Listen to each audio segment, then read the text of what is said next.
ॐ इन्द्रं वर्धन्तो अप्सुरः कृण्वन्तो विश्वमार्यमपघ्नन्तो अरावणः।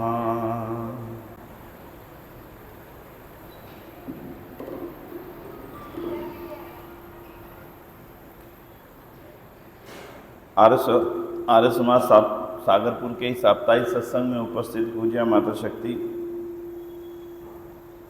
आदरणीय विद्यावती जी, दिल्ली सभा के माननीय मंत्री महोदय आदरणीय श्रीमान सुखवीर जी, आर्य समाज के प्रधान जी श्रीमान मानधाता आर्य जी, आदरणीय भाई राकेश जी जो मंत्री का दायित्व संभाल रहे हैं, उपस्थित प्यारे बच्चों, आर्य सज्जनों। साप्ताहिक सत्संग में जब हम बैठते हैं तो हर बार ये विचार मन में आता ही होगा कि हम कुछ आज नया जानें, नया सुने, नया समझें, या फिर ये विचार आता होगा मन के अंदर कि भाई कोई ना कोई चीज़ जो पहले से जानते तो हैं पर उसके अंदर कहीं ना कहीं अभी थोड़ा सा कन्फ्यूज़न है या उसमें कोई शंका है, उसको चलो दूर कर लिया जाए। क्योंकि मैं मानता हूँ कि आर्य समाज का साप्ताहिक सत्संग एक अमृत के समान है और सामान्य रूप से मिलता नहीं और सबको मिलता नहीं, इसलिए जिनको मिल रहा है वो इसका पूरा लाभ उठा लें। धार्मिक गतिविधियों में अगर हम देखें तो सामान्य रूप से 3 या 4 तरह की गतिविधियां होती हैं। एक होती है लोग जाते हैं किसी भी अपने जहाँ पे उनकी श्रद्धा रहती है या फिर जैसे भी परंपरा रही परिवार में गए, जल फूल आदि चढ़ाया, धर्म हो गया। दूसरी जगह पर जाते हैं कहीं पर कोई चक्कर काटने, 2, 4, 6, 8, 10 चक्कर काटे, धर्म हो गया। तीसरी जगह पर कहीं पर कोई कथा हो रही है, बस कथा सुन ली और अंत में कहा जो इस कथा को सुने सो का जीवन सारा का सारा बदल जाएगा, बस उसको सब कुछ मोक्ष सब दुनिया जान की सब चीज़ें मिल जाएंगी, केवल ये कथा सुन लो। तो वहाँ कथा हो रही है, कथा में क्या बोला जा रहा है इस पर कोई चिंतन नहीं करता, कथा में सही बोला जा रहा है, गलत बोला जा रहा है, क्या बोला जा रहा है कोई मतलब नहीं, बस बाबा जी की कथा सुन ली, हो गया। ऐसे ऐसे अलग अलग स्थानों पर अलग अलग प्रकार से धर्म की मान्यताएं रह जाती हैं। जब हम आर्य समाज की बात करते हैं तो इस मंच पर बोलने वाले के लिए भी और सुनने वाले के लिए दोनों के लिए एक बहुत ही विशेष ही स्थितियां रहती हैं। बोलने वाले के मन में ये बात रहती है कि कोई बात सिद्धांत के विरुद्ध ना बोली जाए, इतिहास के विरुद्ध ना बोली जाए। उस सुनने वाले के मन में बात रहती है कि इस मंच से जो बोला जाएगा वो काफी हद तक सही होगा, सत्य होगा, अकाट्य होगा, उसको कोई काट नहीं सकता। इसलिए दोनों की जिम्मेदारी बनती है। मैं यहाँ पर आकर के आपसे कुछ भी ऐसी बात जो आर्य समाज या वेद के सिद्धांत के या ऋषिदांत की कही गई बातों के विरुद्ध हो तो आप कितनी देर सुन लेंगे? 1 मिनट, 2 मिनट, उसके बाद तो आप भी विनय जी क्या कह रहे हो आप, ये तो गलत है, ये तो हो ही नहीं सकता। आप बोलोगे कि नहीं जी भाई साहब बोलो, बोलें। बड़ी बड़ी कथाओं के अंदर ये बोला जा रहा है मंचों के ऊपर बैठ करके हमारी बेटियों को पढ़ने का, गायत्री मंत्र पढ़ने का अधिकार ही नहीं है हमारे शास्त्रों में, और वहां कम से कम 5000 महिलाएं बैठी हैं, सुन रही हैं। कोई उनके अंदर ये भाव पैदा नहीं हो रहा, भैया जब गायत्री मंत्र भी पढ़ने का अधिकार नहीं है तो तुम इतनी बड़ी कथा हमें क्यों सुना रहे हो, क्यों बुलाया हमें फिर यहां पर। लेकिन वहां बुद्धि को इतना ज्यादा सप्रेस कर दिया जाता है कि किसी को मालूम ही नहीं है, जैसे एक भ्रमित सा कर दिया जाता है। और यहां मैं ये कहने लगूं कि बेटियों को यज्ञ करने का अधिकार नहीं है, आप कहोगे भाई साहब आपको मंच पर ही बैठने का अधिकार नहीं, नीचे उतरो, चलो बाहर जाओ, हमने तो वैसे ही आपकी प्रशंसा कर दी, गलती थी, भूल हो गई थी हमसे। तो क्यों जी विद्यार्थी यही कहोगे आप? बंधुओं, ये देश हमारा है, हम सब जानते हैं, और बहुत बार हमने इसका झंडा भी चढ़ाया, बड़े बड़े नारे भी लगाए और राष्ट्रगान भी गाया। दिक्कत सारी क्या हो जाती बहन जी की छोटे छोटे बच्चे भी बहुत सारे बैठे हैं। अब या तो मैं उनको संकेत करके बोलूं या बड़ों को, ये मेरी साथ में थोड़ी सी दिक्कत होती है हमेशा, तो इसलिए हैं क्या चीज़, हाँ नहीं ऐसा करेंगे। वैसे सत्संग में ना जो विदेश में होता है, मैं थोड़ी सी आपको बोल दूं, विदेश में क्या होता है, यज्ञ तो इकट्ठा होता है सबका, और यज्ञ के पश्चात में बच्चों की क्लास अलग लगती है और बड़ों की क्लास अलग लगती है। तो बच्चों के हिसाब से वहाँ बच्चों की वीडियो दिखाना, ये सब करना, खेल खिलाना, और बड़ों की क्लास, क्योंकि जो विषय आपकी दृष्टि से है वो इनकी नहीं, और जो इनकी दृष्टि से उसमें आपको लगेगा क्या फ़ायदा, हम तो वैसे ही आए सत्संग में। थोड़ी सी चर्चा तो मिक्स कर लेते हैं। हाँ भाई, आप सब आर्य विदल की शाखा में आते हो? क्या नाम है आपका? हाँ, हैं? क्या है? प्रज्ञान। वही नाम बड़ा प्यारा है। इनका बेटा है? इनकी माता जी तो यहाँ पे आई हैं, मम्मी नहीं आई? अच्छा, बहुत अच्छा। आप शाखा में आते हो? अच्छा, बहुत अच्छा। कौन सी क्लास में पढ़ते हो? थर्ड में, फोर्थ में? फोर्थ में पढ़ते हो। पिछले दिनों में एक घटना घटी थी। वो घटना छोटी सी थी तो मैंने वो अपनी बैठक में सुनाई थी। बहन जी का कहना है कि उसके बारे में थोड़ा सा बता दें। और वास्तव में तो बात सच्ची है कि जितने बेटे बेटी यहाँ बैठे हैं इनको ही वो सब चीज़ें जानना बेहद ज़रूरी है। घटना छोटी सी ये थी कि एक 19 साल का नौजवान, बहुत ही संपन्न परिवार का, गाजियाबाद में जिनका निवास था, अकेला लड़का था, संपत्ति 300-400 करोड़ की थी, कोठी, बंगले, फैक्ट्री, काफ़ी बड़ा कारोबार था। उनके कोई पारिवारिक मित्र परिचित थे, वो आए मेरे पास। वो फ़ोन आया पहले कि विनय जी, एक व्यक्ति को आपसे मिलवाना चाहता हूँ, बड़ी ज़रूरी उनसे मिलना है। मैंने कहा थोड़ा सा बता दीजिए। तो उन्होंने बताया कि ये मॉडर्न स्कूल का पढ़ा हुआ लड़का है और 19 साल का है, फर्स्ट ईयर में है अभी ग्रेजुएशन के, इंजीनियरिंग कर रहा है। वैसे नौकरी तो नहीं करनी पर पढ़ाई के हिसाब से कर रहा है। और ये हमें सबको जानकारी ये हो गई कि ये ना मुस्लिम बन गया है। ध्यान से सुनना, आराम से, मुस्लिम बन गया है। अब सोचने की बात यह है कि जब वो मुस्लिम बना तो किस कारण से बना, आज थोड़ी सी चर्चा इसकी कर लें आराम से आज। और आप ये मत सोचना कि वो अकेला उदाहरण है। आपके घरों के अंदर क्या चल रहा है आपको बिल्कुल भी जानकारी नहीं है। ये एक बहुत कड़ी हुई सच्चाई है। वो ना तो तलवार के डर से बना, यहाँ कौन तलवार दिखा रहा था उसको, ना वो पैसे के लालच से बना, अपने आप पैसा इतना था उसको और कितना दे देता कोई कि भाई तुम मुस्लिम बन जाओ। वो जिस कारण से बना वो इस समय सबसे बड़े चलने वाला युद्ध है, और उस युद्ध का नाम है विचारों का युद्ध। विचारों का युद्ध इस समय समाज के अंदर बड़ी प्रबलता से चल रहा है, और उस युद्ध में जिसकी विजय होगी दुनिया पे अंततः उसका राज होगा। इस बात को हम जितने भी, चाहे हम यहाँ 10 बैठे हैं, चाहे 20 हैं, चाहे 30 हैं, आराम से इस बात को धैर्य से समझ लें। आने वाला समय तलवारों के युद्ध का नहीं है, आने वाला समय विचारों के युद्ध का है। अभी भी इस समय तेजी से विचारों का युद्ध चल रहा है। विचारों के युद्ध में कम से कम उनको हार माननी पड़ेगी जिनको पहली बात यही नहीं मालूम कि विचारों का युद्ध चल रहा है, उनका मालूम ही नहीं है। दूसरी बात, उनकी हार जरूर होगी जिनको थोड़ी बहुत मालूम भी पड़ गया, पर विचारों के अंदर उनको मालूम ही नहीं है कि हम जिस मत के हैं उनका विचार है क्या। जब यही मालूम नहीं होगा तो मैं युद्ध कहां से लड़ूंगा। और तीसरी हार उनकी होगी जो इस युद्ध में बिना लड़े ही हारने के लिए तैयार बैठे हैं, जैसे वो नौजवान जिसकी मैंने अभी आपके सामने बात रखी। 2 दिन बाद वो बेटा आ गया हमारे पास। उनके चाचा या दूर के थोड़े रिश्तेदार थे, वो उनको लेकर के आए, अपने साथ अपने बेटे को भी लेके आए। 3 घंटे तक बातचीत चली, चर्चा होती रही। चर्चा में जो बातें निकल करके सामने आई वो मैं थोड़ी थोड़ी सी आपके बीच में रख रहा हूँ। चर्चा में निकल करके आई कि जो उनकी लोहे की फैक्ट्री थी गाजियाबाद में बहुत बड़ी, उसमें कुछ मुस्लिम वर्कर काम करते थे। आप सोच करके देखो कि मुस्लिम वर्कर जो छोटी सी 10-12 हज़ार की तनख्वाह लेता है, उसके दिमाग में भी एक ही बात है कि मुझे किस तरह से अपने मालिक को हिंदू मुस्लिम बना लेना है। आप सोच करके देखो, क्या इस इच्छा से हम और आप आज काम कर रहे हैं? आराम से सोचना। मैं 2 उदाहरण दूंगा, एक आपके बाएं का और एक आपके दाएं का। बाएं का हाथ आपका बहुत थोड़ी सी दूरी पर है, जनकपुरी, ज़्यादा दूर नहीं है।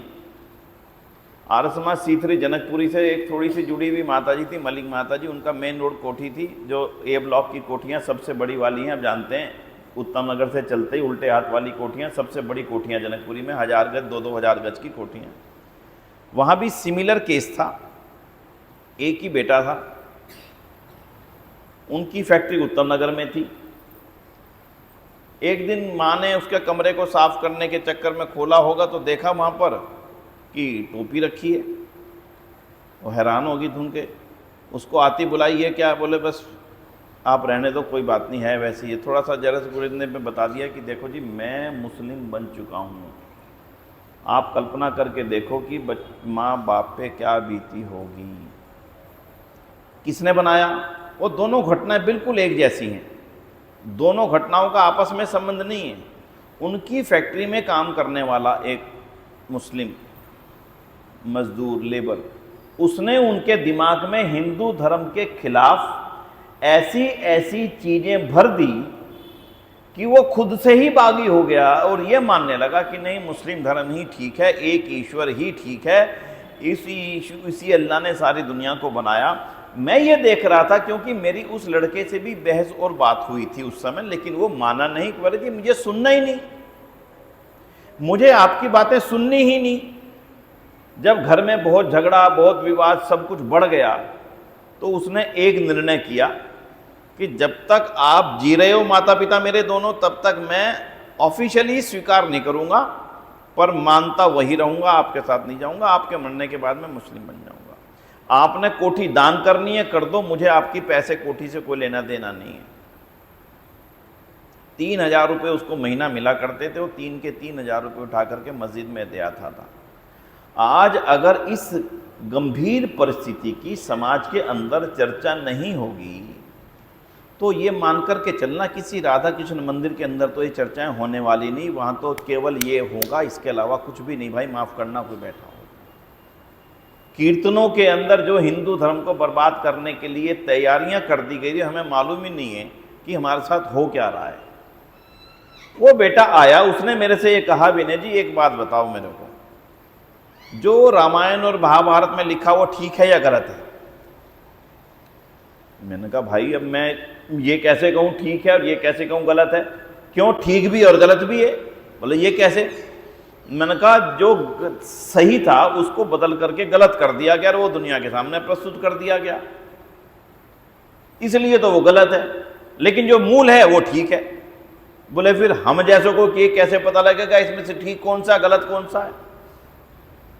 मेरे मुस्लिम दोस्त ने मुझे कम से कम 10 ग्रंथ हिंदुओं के ला करके दिखाए, दोस्त ने नहीं, उसके लड़के ने, और एक एक चीज मुझे पढ़ाई जिसको मैं पढ़ नहीं सकता। मैंने अपने पिताजी के सामने जाकर के रखा कि जी ये देखो ये किताब, ऐसा करो आप इसे पढ़ो और मैं सुनूंगा। अगर आप इसे मेरे सामने पढ़ने में कामयाब हो गए तो मैं कहूँगा ये हिंदू धर्म की धर्म पुस्तक है। अगर आप इसे मेरे सामने पढ़ नहीं सके तो मैं मान लूँगा फिर ये बर्बादी है और मैं इस हिंदू धर्म को मानने के लिए तैयार नहीं। मिक्स परिवार था। मिक्स परिवार का मतलब पिता तो जैन थे, माता पौराणिक हिंदू थी, तो इसलिए जो जैनियों के अंदर जो कमियां थी उसके उस मुस्लिम व्यक्ति ने उसको जैन धर्म की भी चीज़ें बताई। बोले बताओ ये कौन सी सभ्यता है कि इतने सब समाज के अंदर कुछ लोग नंगे बन के घूमें? ये कौन सी सभ्यता? बताओ क्या मतलब है इस बात का, गलत है या नहीं है? सामान्य रूप से आप ये कहेंगे हाँ यार है तो गलत। उसने घर आकर के बातें शुरू कर दी कि जी ये क्या हो रहा है हमारे मुस्लिम समाज में। उनके घर भी आते थे जैन बाबा। अब वो पिताजी भी चकराए, आज तक तो प्रश्न किसी ने पूछा ही नहीं। उन्होंने कहा चलो जैन साधु से पूछते हैं किसी, तो वो किसी संत के पास ले गए। संत के पास ले जा करके बोलने लगे कि जी इनके कुछ प्रश्नों का उत्तर है मेरे बेटे को, वो दीजिए। अब संत को भी अपेक्षा नहीं थी ऐसे प्रश्नों की। उन्होंने ये उत्तर दिया कि जैन साधु जो नंगे रहते हैं वो बड़े पवित्र होते हैं, उनके जीवन में कोई पाप नहीं होता, उनके जीवन में उन्होंने कोई गलत कर्म नहीं किया होता, इसलिए वो पवित्रता के कारण से उनके जीवन में कपड़े आदि की आवश्यकता बिल्कुल नहीं है। और उनका जो एक बात कह दी कि उनका खून भी श्वेत होता है। जैसे उसने ये कहा कि उनका खून भी श्वेत होता है, उसके सामने तो बोला नहीं। बोले घर आकर के हमें ये सिर पड़ गया कि जी किसी भी एक जैन बाबा का खून निकाल के दिखा दो, अगर वो सफ़ेद होगा तो मैं मुस्लिम नहीं बनूंगा, मैं जैन रहूँगा। बोले जी विनय जी अब कौन तो खून निकाल के दिखाएगा कौन, और ये उस दिन के बाद ये और ज़्यादा कट्टर हो गया, अब ये बिल्कुल भी मानने को तैयार नहीं। अंत में हमारी चर्चा उनके पिताजी से ये हुई कि इसको सत्यार प्रकाश दो, शायद ही उससे कुछ इसमें परिवर्तन आ जाए। और मेरे को अलग से उन्होंने बात ये कही कि विनय जी या तो ये आर्य समाजी बनेगा या ये मुस्लिम बनेगा, अब ये जैन तो रहने वाला नहीं। आप ये कल्पना, अभी तो मैंने सारी बातें बताई नहीं, वो लंबी चर्चाएं क्या क्या, वो बेहिसाब उठा के कृष्ण के बारे में जो जो भागवत पुराण के अंदर लिखा, शिव के बारे में जो शिव पुराण के अंदर लिखा, लिंग पुराण के अंदर लिखा, जो ऐसी ऐसी चीज़ें जो संभव नहीं है कि कोई पढ़ ले, संभव नहीं है। मैं दोबारा बोल रहा हूँ, पढ़ भी नहीं सकते। कहाँ दयानंद का ऋण हम चुकाएंगे? अगर वो ना जगाता तो क्या हमें और आपको ये मालूम पड़ता? हम भी उसी राह पर आज चल रहे होते, बिल्कुल ठीक उसी राह पर। तो बंधुओं, आज जो सबसे बड़ी जरूरत है इस समय, आज उसकी चर्चा करते हैं। फिर उसने सत्यार प्रकाश ले ली। उसका जो बेटा था, जो मेरे से मिलने आए थे, वो अभी 12वीं में पढ़ रहा था। मैंने कहा जी भाई साहब आप थोड़ी देर के लिए आप बाहर घुमाएं, मैं इनसे अकेले बात करना चाहता हूँ थोड़ी देर के लिए। मैं छोड़ दिया उनको दोनों को। जैसे ही उनके पिताजी गए तो उनका बेटा ये कहता जी ये जो कह रहा है ना ये बिल्कुल ठीक कह रहा है, मैं इसकी बातों से सहमत हूँ, क्योंकि मेरी और इसकी बहुत बातें हुई हैं। अपने पिताजी के सामने बोलने की हिम्मत नहीं हो रही थी। पिताजी के जाति कह रहा जी बिल्कुल ठीक कह रहा है। और अंत में वो ये कहते हैं कि हम दोनों एथीस्ट हो गए हैं। एथीस्ट तो आप समझते हैं जी, हम किसी ईश्वर को नहीं मानते। बैग जो गाड़ी कितने लोग चलाते हैं? अब तो गाड़ियां चेंज होगी, गाड़ियां आपने सब चलाते हो ना, बैक गियर गाड़ी में होता है, राकेश जी होता है बैक गियर। पहले आपने फ्रंट गियर डाला, जब बैक गियर लाना होता है वापसी आपको तो एक बार न्यूट्रल लाना पड़ता है ना, न्यूट्रल लाओगे फिर बैक में लगेगी ना गाड़ी। ऐसे ही हमारे हिंदू परिवारों के बच्चों के साथ में हो रहा है। पहले तो हिंदू से उठा करके उसको एथीस्ट पर ले आओ। एथीस्ट का मतलब भाई मैं किसी भगवान को नहीं मानता, रामायण गलत है, राम गलत है, कृष्ण झूठे थे, पापी थे, चोरी थे, ये करते थे, वो करते थे, 16,000 रानियां थी, ऐसे लोगों को मैं भगवान नहीं मानता। पहले उनको यहां ले न्यूट्रलाइज कर दो, न्यूट्रल कर दो। और जब गाड़ी न्यूट्रल में पड़ी होती है उसे कहीं ले जाओ, किधर की तरफ भी बहा करके ले जाओ। और ये हमारे साथ हो रहा है। दिक्कत केवल ये है कि हमारे ऊपर हमला हो रहा है और हमें ये मालूम नहीं कि हमारे ऊपर हमला हो रहा है। सुबह सुबह मैं सैर करने के लिए जाया करता हूँ जनकपुरी के पार्क में, जो राम मंदिर वाला पार्क है। तो वहाँ पर इस समय बहुत बड़ा एक आज कार्यक्रम होने वाला, उसका नाम है साईं भजन संध्या, है जी? हैं? अच्छा, कल रात को हुआ होगा। आज कुर्सियाँ मैंने कल सुबह देखा था, पूरा दरबार लगा हुआ था। आप हिंदुओं की इस कुंद बुद्धि को आराम से अनुमान लगा लो। मुझे दुख है कहते हुए, खुशी नहीं हो रही। साईं बाबा जो कि सारी दुनिया जानती है मुस्लिम था, वो खुद अपने ग्रंथों में लिखता है मांस खाता था, मांस पकाता था।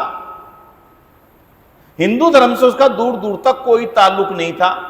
उसको इतनी बड़ी, उसकी इतनी विशाल काय मूर्ति बना करके वहां सजाई गई है और उसके चरणों में शिव जी, पार्वती जी, रामचंद्र जी, हनुमान जी, गणेश जी, इन सारों को उसको चरणों में बिठा रखा और वो ऐसे पैर पे पैर रखे बैठा है और हिंदू उसकी जाकर के पूजा कर रहे हैं। इससे ज्यादा मौत और क्या होगी? अपने आप उत्तर देना भाई, इससे भी ज्यादा कुछ और बचाव हो तो वो बताना। मैं जब सैर कर रहा था तो मेरे साथ साथ भी जब लोग चलते थे तो उधर देख के कहते भाई रात दरबार लगा हुआ है, दरबार लगा हुआ है, दरबार। इस हद तक हमारे धर्माचार्यों ने हिंदुओं के बुद्धि को हर लिया है कि ये भी मालूम नहीं हिंदू को कि इसका ईश्वर कौन, उसका भगवान कौन, उसका देवता कौन, किसी को 1% मालूम नहीं। बहे जा रहे हैं। और वहां जो वो जो साईं की संध्या करने आते हैं वो मुस्लिम। हिंदुओं की जेब का पैसा जो हिंदू धर्म के गरीब परिवारों के बच्चों के उत्थान में लगना था, वो मुस्लिमों की जेब के अंदर जा रहा है। हिंदू को यही पता नहीं कि ये पैसा मेरे हिंदू धर्म को बर्बाद करने के लिए मेरी जेब से निकालवाया जा रहा है। इसको बताने वाला आर्य समाज के सिवाय कोई है नहीं। और आर्य समाज भी इन बातों को करना छोड़ दे, कहना छोड़ दे, सोचना छोड़ दे, चिंतन करना छोड़ दे तो करेगा कौन?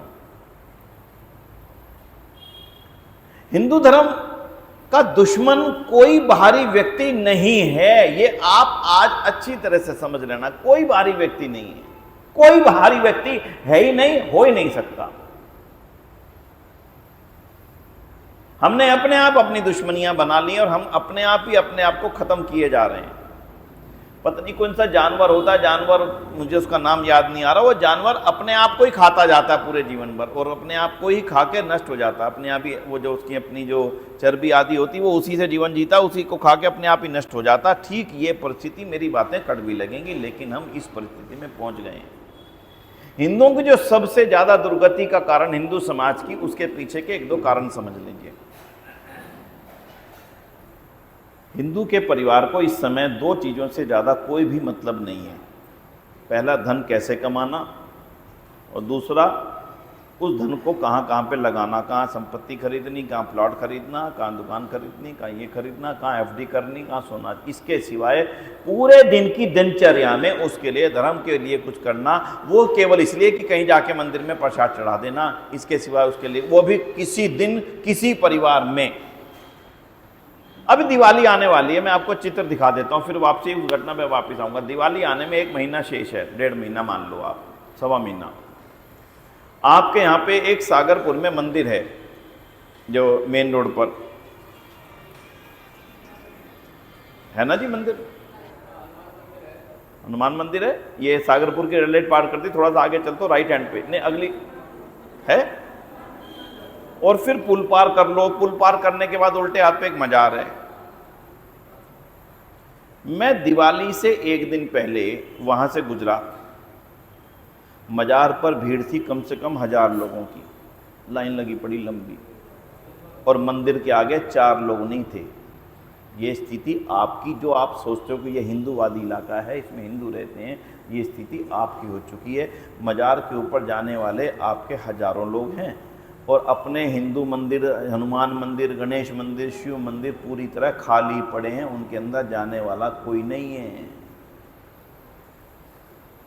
चलो आर्य समाज से तो तुम्हें नफरत है भाई, कोई बात नहीं, कर लो, अपने मंदिर चले जाओ, इतना तो करो। राम मंदिर हो राम मंदिर चले जाओ, हनुमान मंदिर हो हनुमान मंदिर चले जाओ। लेकिन जो दुर्गति मैंने उस दिन देखी, मेरे माथा फट गया कि ये हो क्या रहा है, चल क्या रहा है।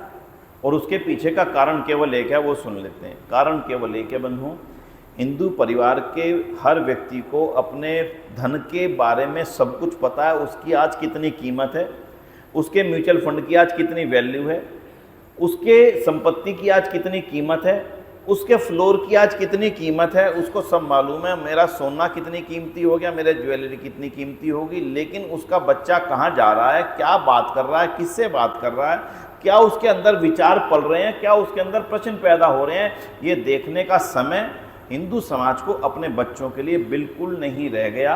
मैं अक्सर इस बात को कहा करता हूँ, पहले जब किसी बुजुर्ग से, हमारे कम से कम उत्तर प्रदेश में तो मैं कह सकता हूँ, ये पूछा जाता था बाबूजी कितनी संपत्ति है, तो यूँ कहा करते थे 2 लड़की 2 लड़के, यानी संपत्ति ही संतानें थी। अब संपत्ति संतानें रही नहीं, संपत्ति बन गई सोना चांदी जेवर प्लॉट। तो व्यक्ति तो अपनी संतानों की सुरक्षा करेगा ना, संपत्ति की सुरक्षा करेगा। संपत्ति संतानें नहीं है, संपत्ति अब जेवर और प्लॉट है, वो बन रहे हैं। और जो वो बन रहे हैं, ये अच्छी तरह से तैयारी रख लेना कि वो अब आपके काम आने वाले नहीं, क्योंकि आपने उनके रक्षक पैदा नहीं किए। अभी समय है, अभी बिल्कुल बर्बादी नहीं हुई हो, तो इतनी चुकी है कि वापसी लाना कठिन है, बहुत ज्यादा कठिन है। लेकिन अभी इतना है कि हम आज इस बात को कर रहे हैं, हो सकता है इस चर्चा को करने की स्थिति में भी हम ना रह जाएं। इसलिए मैं आपसे एक निवेदन पूर्वक अब बात कहना चाहता हूं जो इन बच्चों से संबंधित है। इन बच्चों को अभी से 3 चीजों का ज्ञान जरूर करवाना बेहद जरूरी, अपने अपने परिवारों के हर बच्चे को। नहीं तो आप समझ लेना, आपने जो कमाया, जो खाया, जो बनाया, वो सब का सब बर्बादी के सिवाय किसी चीज के लिए काम आने वाला नहीं, किसी चीज के लिए। यदि मेरे बच्चे को ये नहीं मालूम मेरा धर्म क्या है, मेरा धर्म वेद है, वेद का नाम भी हमारे हिंदू परिवारों के अंदर शायद ही कोई जानता हो, जान सुना होगा, हाँ है, होता है कुछ, वेद होता है। दूसरा, ईश्वर क्या है। सबसे बड़ी समस्या आज के समय में हिंदू परिवारों के बच्चों को जब एथिस्ट बनाया जाता है, तो उसके सामने एक ही प्रश्न रखा जाता और वो प्रश्न कॉमन है, चाहे वो मलिक के बच्चे के साथ जनकपुरी में रखा गया हो, चाहे वो जैन बेटे के साथ में गाजियाबाद में रखा गया हो, चाहे वो केरला की बेटियों के साथ में केरल में रखा गया, प्रश्न एक ही है कि तुम ये बता दो तुम्हारा भगवान कौन सा। सामान्य व्यक्ति, सामान्य बेटी जो 8-9 साल 10 साल की है, वो पूछेंगे किसी तो तुम्हारा भगवान कौन सा, वो क्या उत्तर देगी? बोलो आप, बोलो जी। आपसे कोई पूछे तुम्हारा भगवान कौन सा है, क्या बोलोगे? हैं बेटे, बोलो ना, कुछ बोलो, थोड़ा तो बोलो, जो भी कुछ जानते हो वो बोलो। हैं आप एक के बाद मत जाओ, आप एक बच्ची पे मत जाओ, ये लाखों में से 2 हैं 4 यहां पे बैठी, लाखों में से 2-4 यहां बैठे हैं, बेटे बोलो। देखो गुरुजी हैं भगवान इनके, अब इसकी गलती क्या है? ये गलती किसकी है? अब आप यहाँ पे केवल एक मुस्लिम बच्ची को ले आओ, उससे पूछ लेना तुम्हारा भगवान कौन है, 1 मिनट में बोलेगी अल्लाह है। ये बात ठीक है गलत है? काहे को कमा रहे हो, किसके लिए कमा रहे हो, जब तुम्हारे बच्चों को यही मालूम नहीं भगवान कौन है, कहाँ रहता है? बेटे कहाँ रहते हैं गुरुजी? हैं बेटे, मैंने पूछा ईश्वर कौन है, बोलो ईश्वर कौन है, बोलो। आप बच्चों की छोड़ दीजिए ना, बच्चों से मैं ज़्यादा अपेक्षा नहीं कर रहा हूँ, इनको सिखाना चाहिए, बताना चाहिए, ये अपनी शाखा जो चल रही है उसके बारे में आप थोड़ा सा चिंतन करना बैठ करके, ये इस शाखा को कैसे आगे बढ़ाएं। मैं अब बड़ों की बात करता हूँ, छोड़ दीजिए आप 1 मिनट के लिए, आप बड़ों से पूछिए, चलिए चल करके क्या उत्तर देंगी? कोई भी सामान्य हिंदू महिला क्या उत्तर देगी? हमारा ईश्वर कौन है, बोलिए, बोलिए जी, क्या उत्तर देंगी? बताइए ना, कुछ तो बोलिए कि क्या उत्तर देंगी। हाँ जी, है जी, वेद माता, गायत्री माता। मैंने अभी बात करी ईश्वर को, ईश्वर हमारा ईश्वर कैसा है, कौन है जी? मैं आपकी बात ही नहीं कर रहा हूं 1 मिनट के लिए, अभी भी आप सही उत्तर नहीं दे पा रहे हो। ये तो तब है जब आप आर्य समाज से पूरी तरह गहराई से लंबे समय से जुड़े हुए, इसका मतलब हमारी कक्षा में कमियां हैं।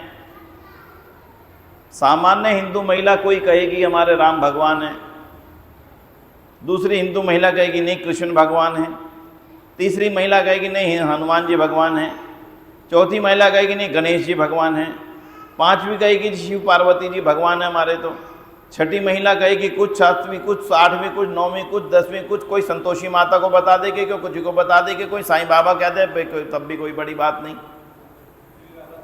है। श्री राधा रानी को बता देगी कि राधा रानी भगवान है। अब जब उससे अगला प्रश्न पूछा जाएगा, चलो तुम, मैं मानता हूं कि श्री कृष्ण भगवान है, चलो तुमने मार को बात बता दी, अब ये बताओ श्री कृष्ण की कितनी रानियां थी? ये बात ठीक है कि नहीं? 16,000 रानियां थी। अब बताओ क्या उत्तर देगी वो हमारी बहन? हमारी बहन क्या उत्तर देगी? ये बोलो, जो सामान्य रूप से जीवन जी रही, बोलो क्या उत्तर देंगी? वो ये उत्तर देंगी, हाँ जी 16,000 रानियां थी। देखो तुम्हारे ग्रंथ में लिखा, ये लिखा 16,000 रानियां थी। मैं नहीं कह रहा हूं बंधुओं, कम से कम हजारों ग्रंथों में लिखा हुआ है 16,000 रानियां थी। कैसे करोगे, क्या उत्तर दोगे? कितनी थी जी, कितनी रानियां थी? बताया क्या जा रहा है? अरे आप मेरी बात समझ रहे नहीं समझ रहे? अच्छा, रामचंद्र जी की बात करते हो, राम तुम्हारे भगवान थे? हाँ जी राम हमारे भगवान हैं। अच्छा बताना जरा, राम ने युद्ध लड़ा था रावण से? हाँ लड़ा था जी। अच्छा, अपनी धर्मपत्नी सीता को वापस लेके आए थे? हाँ लेके आए थे जी। तो फिर छोड़ क्यों दिया था? क्यों शक किया था अपनी धर्मपत्नी सीता पर? बताओ क्यों शक किया था? अब उसके पास, बिचारी के पास उत्तर नहीं है।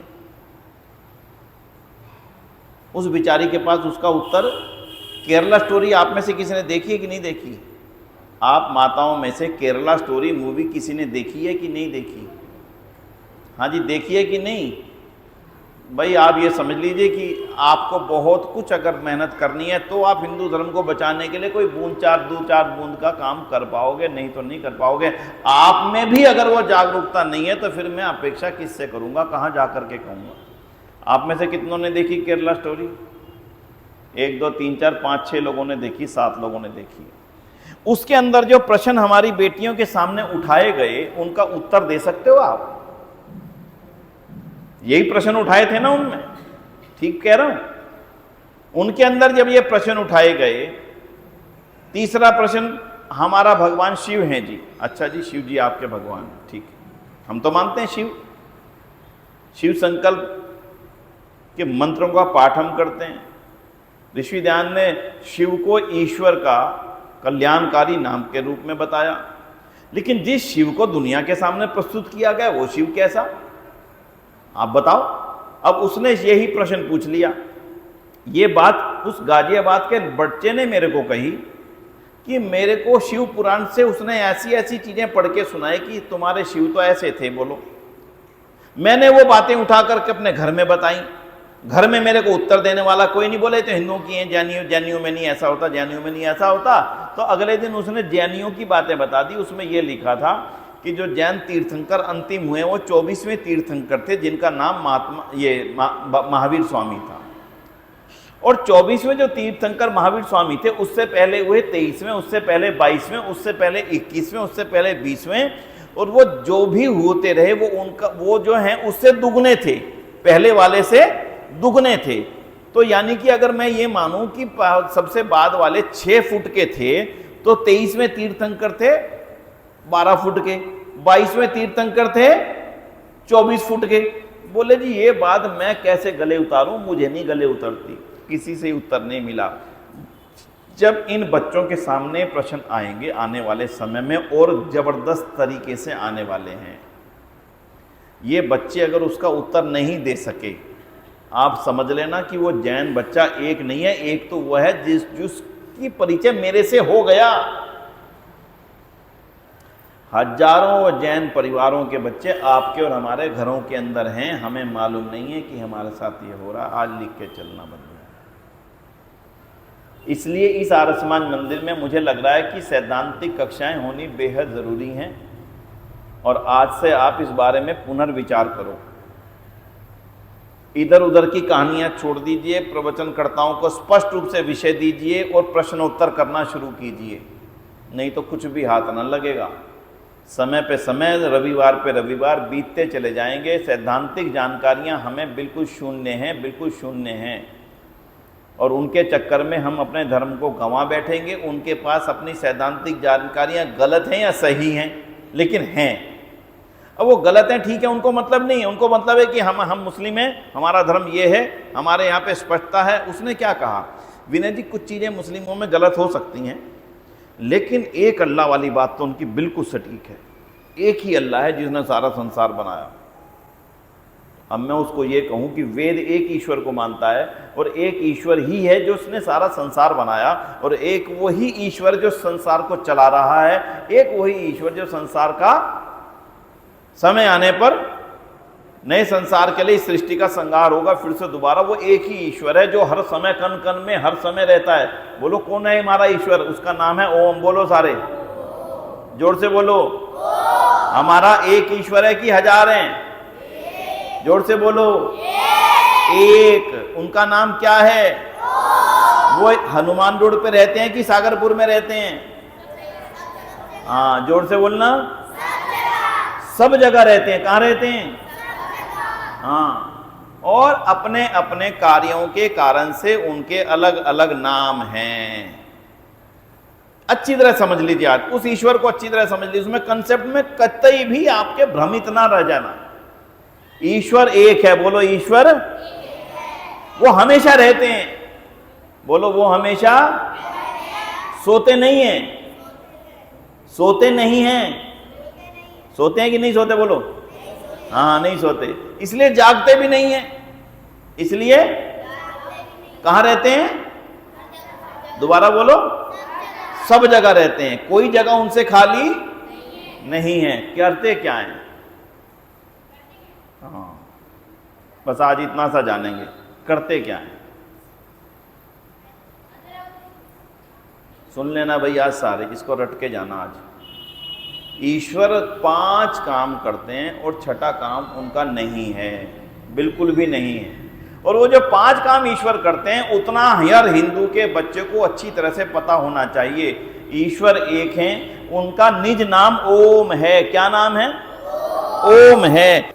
पहला काम ईश्वर का, सुनो आज ध्यान से, सृष्टि को बनाना। बोलो, संसार को ये मैंने तो नहीं बनाया, ये पेड़ पौधे, आकाश, समुद्र, नदियां, तारे, आकाश, चंद्रमा किसने बनाए? बस ठीक हो गया।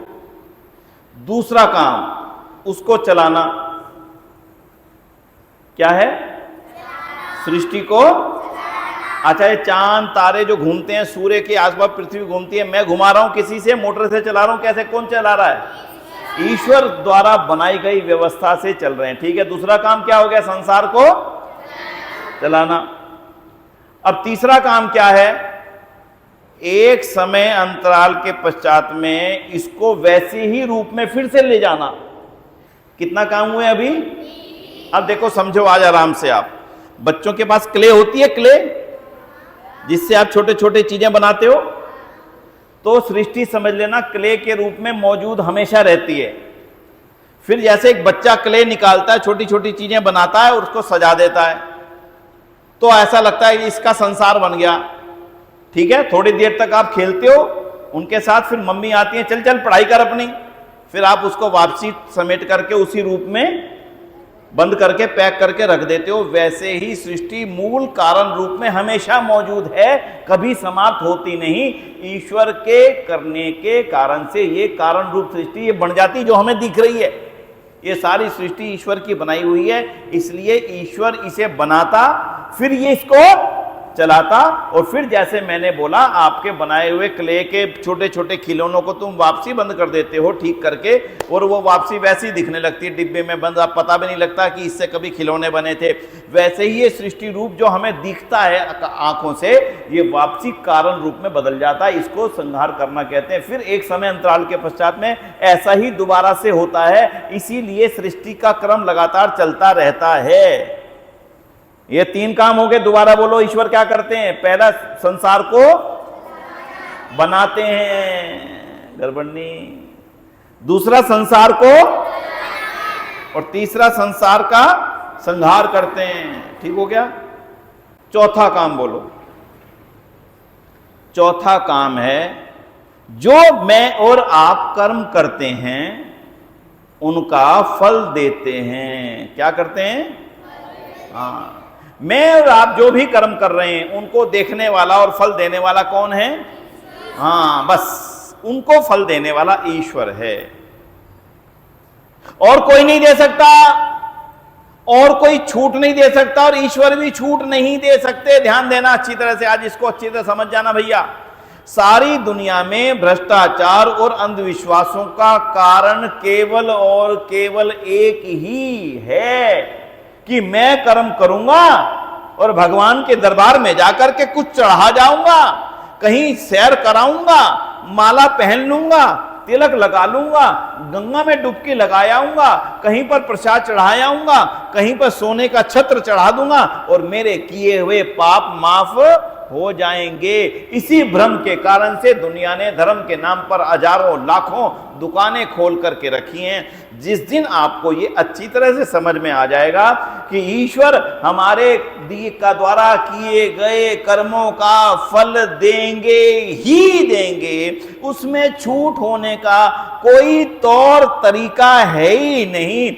आप जो चाहे बुरे कर्म करें, नहीं रोकेंगे ईश्वर, लेकिन जो करेंगे उनका फल देंगे ही देंगे। आप ये सोचें, वो देख नहीं रहा, ये मनुष्य की दुनिया में आने के बाद में सबसे बड़ी भूल है।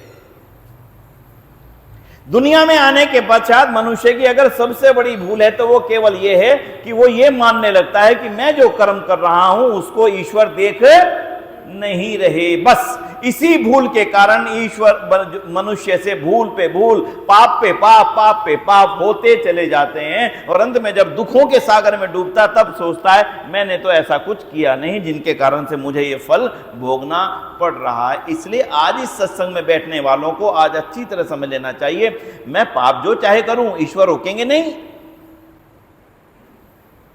जब आप एग्जामिनेशन देने के लिए अपनी कक्षा में बैठे थे, परीक्षा तो आप सबने दी है ना, थोड़ी बहुत ही तो आप सब पढ़ रही हैं, हाँ जी पढ़े हैं ना सब लोग। जब आप परीक्षा में देने के लिए बैठते हो, परीक्षा पत्र एग्जामिनेशन देने बैठते हो, तब जो एग्जाम में एक मैडम घूम रही होती है ना कि आप चीटिंग ना करो, घूम रही होती हैं।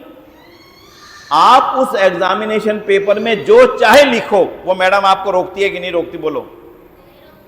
आप ठीक लिखो या गलत लिखो, मैडम आपको नहीं रोकती। वो देख रही है कि 2 दूनी 5 लिख रहा है, उसने देख लिया, लेकिन आपको वो रोकेंगी नहीं। इसी प्रकार से ईश्वर कर्मों में बाधक नहीं है, क्योंकि उनका काम मेरे कर्मों का केवल और केवल फल देना है। जैसे वो अध्यापिका देख रही है कि ये गलत लिख रहा है, लेकिन वहां रोकेगी नहीं, लेकिन जब प्रश्न पत्र उसके पास जाएगा तब वो उत्तर सही होगा तो दे देगी, गलत होगा तो 0 दे देगी। ये बात ठीक है, गलत है?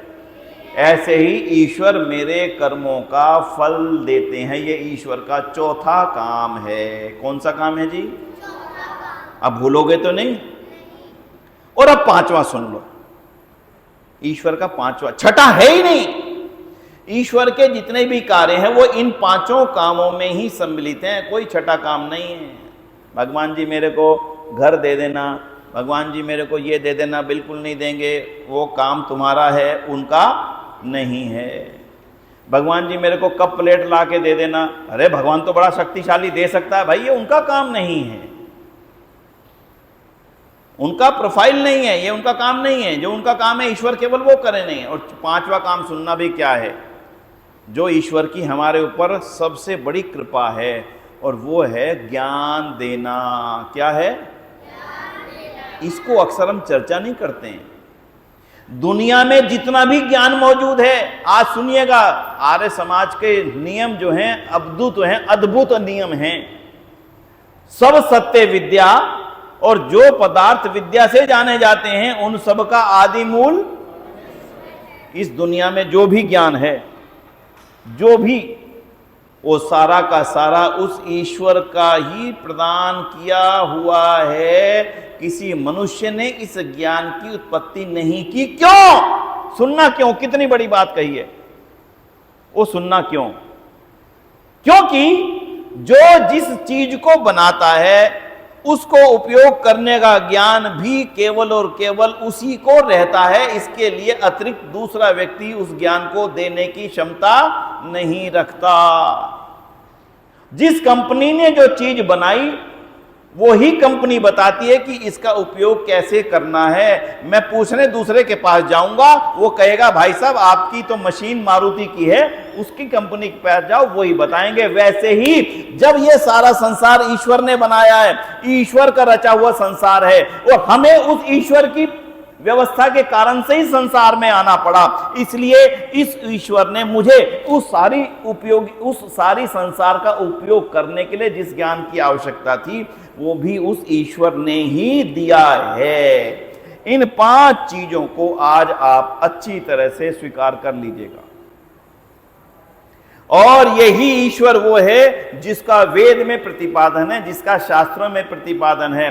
वो ईश्वर कभी मरता नहीं, ईश्वर कभी लालच में नहीं आता। चढ़ा जाओ 5 रुपए, चढ़ा जाओ 5,000 रुपए, चढ़ा जाओ 5 लाख रुपए, चढ़ा जाओ 5 करोड़ रुपए, उस ईश्वर को कोई मतलब नहीं है उस पैसे से। अनंत है, अनंत। एक पृथ्वी जैसी लाखों ने करोड़ों पृथ्वियां जैसे ग्रह इस सारी दुनिया में होंगे। एक अदने से व्यक्ति द्वारा 2, 4, 5 लाख 10, 20 करोड़ रुपए चलाने का उस ईश्वर के सामने क्या महत्व है? सोचो तो सही, कल्पना तो करके देखो। आज अंबानी को कोई 51 रुपए भेंट कर दे, मैं उदाहरण के लिए बोलता हूं, क्या है उसके लिए? और उस ईश्वर की सत्ता तो उस अंबानी से करोड़ों अरबों असंख्य गुना बड़ी है, जिसने सब कुछ दिया, जिसने सब कुछ रचा। हम इस भ्रम में पड़ करके उस ईश्वर के चरणों में लगातार पैसे चढ़ाओ, शराब चढ़ाओ, मुर्गा चढ़ाओ, बकरे चढ़ाओ, और इन कर्मों के कारण से फिर दुख जो हिंदू समाज को आ रहे हैं, उसके बाद दुखी होने के लिए दूसरा कोई नहीं, हमें ही दुखी होना पड़ेगा। इसलिए आज अपने बच्चों को एक चीज की क्लैरिटी पूरी तरह से कर देना बंधुओं, और वो है ईश्वर कौन है, क्या है, कहाँ रहता है।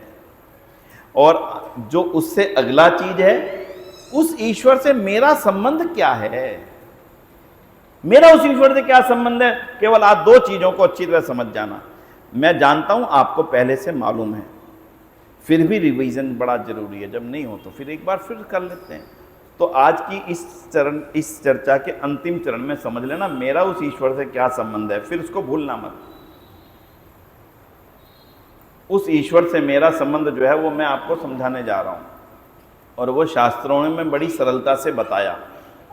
एक बताया कि एक वृक्ष लगा हुआ है बहुत बड़ा, उस वृक्ष पर फल टंगे हुए हैं। वो जो फल टंगे हुए हैं उसका नाम है प्रकृति। क्या है? प्रकृति। और दो पक्षी उसके ऊपर बैठे हैं। एक पक्षी फल खा रहा है। क्या कर रहा है? और दूसरा पक्षी उस फल खाते हुए पक्षी को देख रहा है। क्या कर रहा है? देख रहा है। बात समझ गए? तो जो फल है उसका नाम क्या है? क्या है जी? ध्यान से समझ लेना। सारी दुनिया का भोग कौन कर रहा है? कौन कर रहा है? व्यक्ति, जीवात्मा जो मेरे अंदर मौजूद है। मैं मरता हूं, जीवात्मा मरती नहीं, ये निकल करके चली जाएगी कहीं और दूसरे शरीर में। एक वृद्ध व्यक्ति मरा, एक नया बच्चा पैदा हुआ, वृद्ध व्यक्ति के आत्मा निकल करके किसी नए बच्चे के हृदय में समा जाएगी, नया जन्म हो जाएगा। कितनी शानदार व्यवस्था ईश्वर ने बनाई। अगर हर हमेशा नई आत्माएं पैदा होती तो पिछले कर्मों का भोग कैसे होता? कल्पना तो करो, कितनी शानदार व्यवस्था बनाई। आज मेरी समय की सीमा, उससे आगे नहीं जाऊंगा, इसलिए सुन लेना। और जो फल खा रहे पक्षी को देखने वाला पक्षी है वो कौन है? ईश्वर है। यानी कि ईश्वर मुझे लगातार, मैं पृथ्वी को भोगता हूं, प्रकृति को भोगता हूं, मैं हूं आत्मा। मेरे को देखने वाला कौन? ईश्वर। और वो जो मैं करता हूं उसके अनुसार फल देने का सामर्थ्य किसमें है? उस ईश्वर में है। बस कैमरे खत्म हो जाएंगे, सीसीटीवी कैमरे बंद हो जाएंगे, लाइटें बंद हो जाएंगी, तारें कट जाएंगी, डीवीआर में जगह खत्म हो जाएगी। मनुष्य के बनाए हुए कैमरे से मनुष्य डरता है, ईश्वर के बनाए हुए कैमरों से डरने की सामर्थ्य नहीं सकता। अगर ईश्वर के बनाए हुए कैमरों से डरने लग जाए फिर मनुष्य के बनाए हुए कैमरों की जरूरत ही दुनिया में समाप्त अपने आप ही हो जाएगी। पहले बचपन में कहा करते थे उस भगवान से डर, उस भगवान से डर। आज क्या कहता है?